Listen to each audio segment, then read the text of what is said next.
প্রধানমন্ত্রীর পর এবার রাষ্ট্রপতির গাড়ি বহর সাধারণ সিগন্যালে থেমে গেলেন। যদিও প্রধানমন্ত্রী তারেক রহমান ক্ষমতায় আসার আগে রাষ্ট্রপতির গাড়ি বহর যেদিকেই চলে যেত প্রচুর নিরাপত্তা বাহিনী দেখা যেত, কিন্তু এখন আর সেটি করা হচ্ছে না। তাহলে কি বোঝা যাচ্ছে বাংলাদেশ ভালো কিছু দেখার অপেক্ষায় আছে?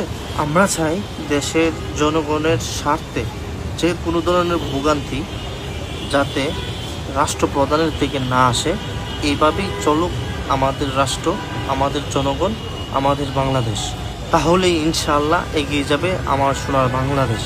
প্রতিদিনই একটা না একটা চমক দেখাচ্ছে প্রধানমন্ত্রী সহ প্রধানমন্ত্রীর সাথে কর্মস্থলে যারা আছেন। আশা করছি বাংলাদেশ আগামীতে ভালো কিছু দেখবে, এটাই জনগণের প্রত্যাশা। ভালো থাকুক বাংলাদেশ, বাংলাদেশের জনগণ, বাংলাদেশের মানুষ, এটাই সাধারণ জনগণের চাওয়া।